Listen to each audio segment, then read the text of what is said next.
Olá, graça e paz.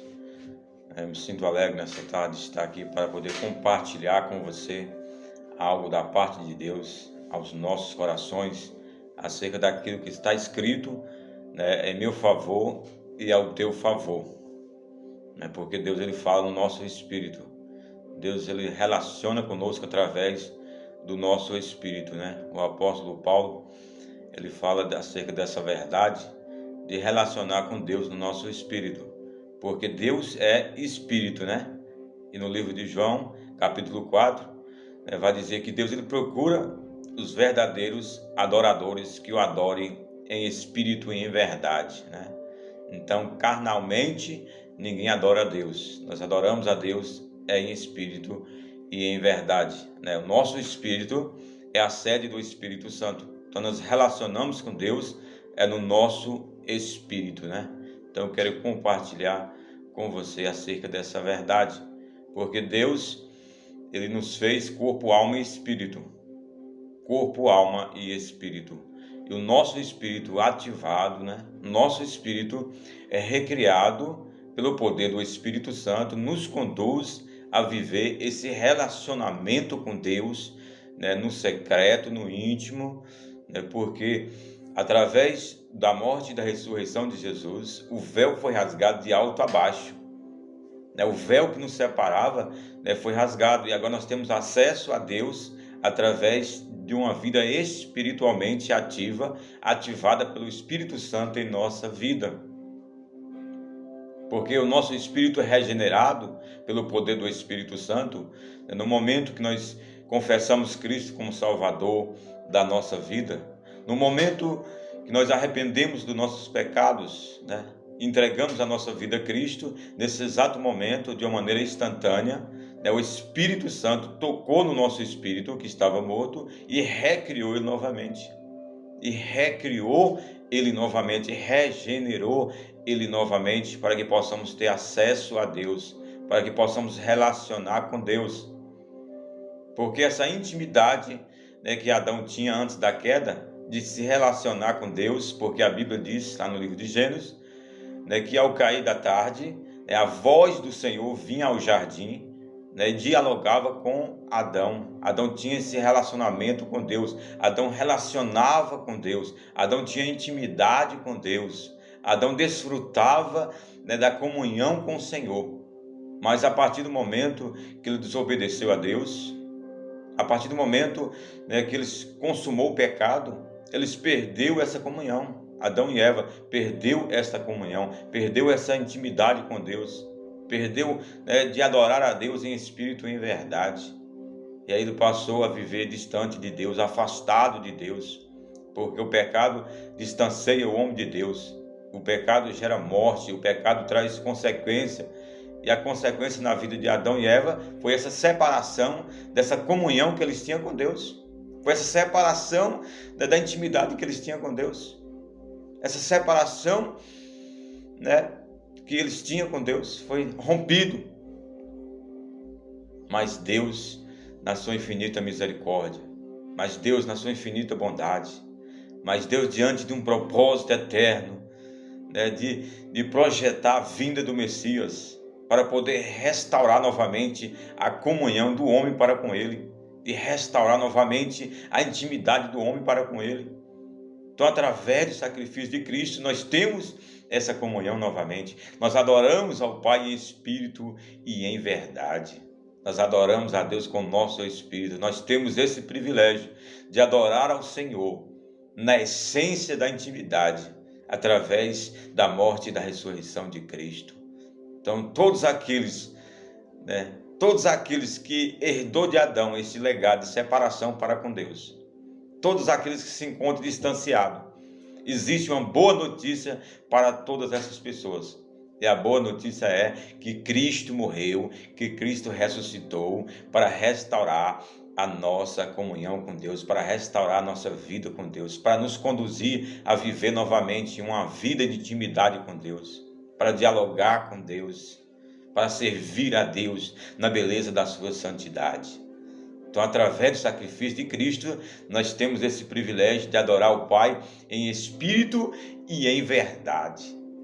Nós temos a liberdade porque nós fomos libertos por Cristo. Porque se o Filho vos libertar, verdadeiramente sereis livres. Então nós somos livres em Cristo Jesus para poder adorar a Deus, para ter intimidade com Deus, para abrir os nossos lábios e dizer Abba, Pai. Então Abba, né, significa Pai, significa Papai. Então só através do sacrifício de Cristo nós temos a liberdade de falar Abba, Pai. Porque é em espírito e em verdade. Porque Deus é espírito. Né? Deus é espírito. Importa que aqueles que o adorem, adorem em espírito e em verdade. Então, para adorar a Deus em espírito e em verdade, só é possível através do espírito humano recriado, do espírito humano regenerado. Porque o homem, né, na sua dimensão carnal, não consegue adorar a Deus, não consegue ter intimidade com Deus, não consegue viver uma vida ativa para com Deus. É somente através do que Jesus fez na cruz. Então essa é uma boa notícia para você.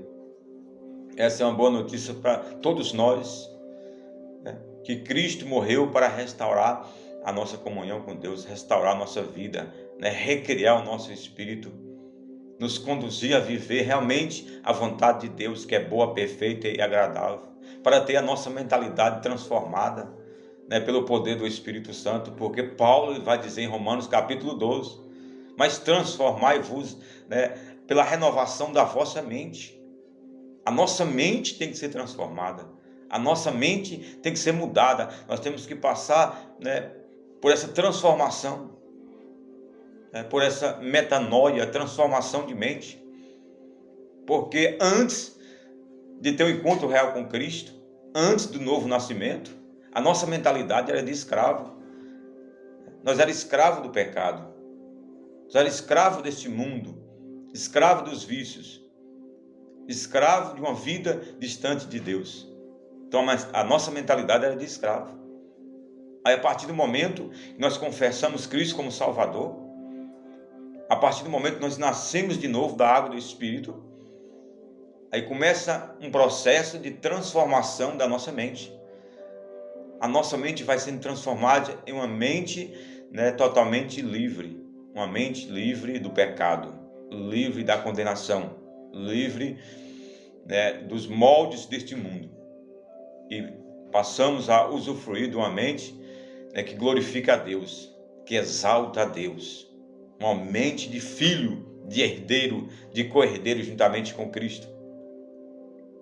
Então nós passamos a ter uma mentalidade diferente acerca das coisas, né, de Deus em relação às nossas vidas. Porque eu posso testemunhar. Eu me lembro claramente da vida que eu levava antes do encontro com Cristo, antes da regeneração do meu espírito, e da vida que eu levo agora. Então a mentalidade é diferente, né? O poder do Evangelho transforma a nossa mente, transforma o nosso coração, recria o nosso espírito, para que possamos desfrutar da presença de Deus, desfrutar da presença do Criador, desfrutar da comunhão com o Criador, desfrutar, né, das promessas de Deus em Cristo Jesus, desfrutar de uma vida, né, da vida de Deus em nosso interior, porque a partir do momento que nós passamos pelo novo nascimento, a vida de Deus passa a morar em nós, né, no nosso espírito. O nosso espírito, né, se torna um com o espírito dele, porque o Espírito de Deus habita dentro do nosso espírito. Então essa é uma verdade absoluta acerca da palavra de Deus. Não tem nada a ver com religião, né? Deus, ele não criou uma religião, né? Deus deixou a sua palavra. Deus deixou a sua palavra para que possamos se relacionar com ele, né, em vida, porque a palavra é espírito e vida. A palavra de Deus é espírito e vida. Então religião significa o quê?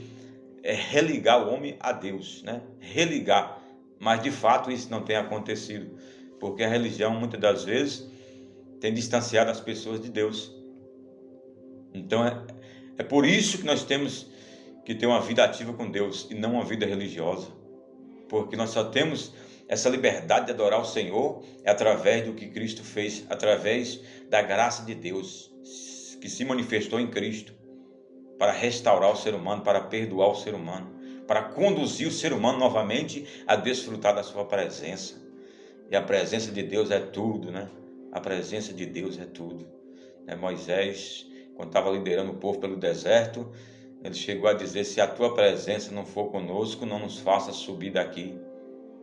Porque Moisés estava ciente que tudo que tinha acontecido desde o Egito era a presença de Deus se manifestando na vida dele e no povo de Israel.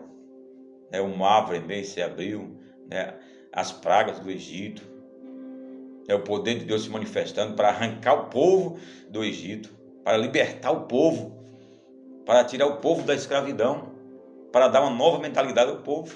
Então foi a ação de Deus para poder resgatar o povo, através do seu Espírito, através do seu poder. Então conosco não é diferente. O Egito hoje representa o mundo. Nós estávamos no mundo, aí Deus, com a sua graça maravilhosa, com o seu poder, com o seu Espírito, nos convenceu e arrancou as nossas vidas desse mundo. E hoje nós somos libertos para servir a Deus. Nós somos libertos para mergulhar nesse oceano de Espírito, nesse oceano do Espírito, E cada vez mais embriagado o Espírito Santo, nos encher do Espírito, viver uma vida pelo Espírito. Porque Paulo vai dizer, que nenhuma condenação há para aqueles que estão em Cristo Jesus, que não vivem segundo a carne, mas segundo o Espírito, aqueles que são guiados pelo Espírito. Então nós somos seres espirituais. Nós somos seres espirituais porque nós somos criados em Deus, primeiro espiritualmente. E o físico só foi existir a partir do espiritual. O físico só existe por causa do espiritual. O espiritual é mais real do que o físico. O espiritual é mais real do que o físico. Porque antes do físico ser criado, o espiritual já existia. O espiritual é eterno. Deus é eterno. Deus é eterno. Esse planeta foi criado. Esse planeta foi consumado por Deus. Mas Deus já existia. Porque Deus é eterno. E Deus colocou algo eterno dentro de você, para que você possa se relacionar com Ele. Então que Deus possa te abençoar perante essa palavra, para que você possa cada vez mais fluir no poder de Deus, fluir na vida de Cristo em você. Porque a realidade do reino está em nossas vidas, para que possamos desfrutar daquilo que Jesus conquistou por nós na cruz do Calvário. Então Deus abençoe a tua vida poderosamente.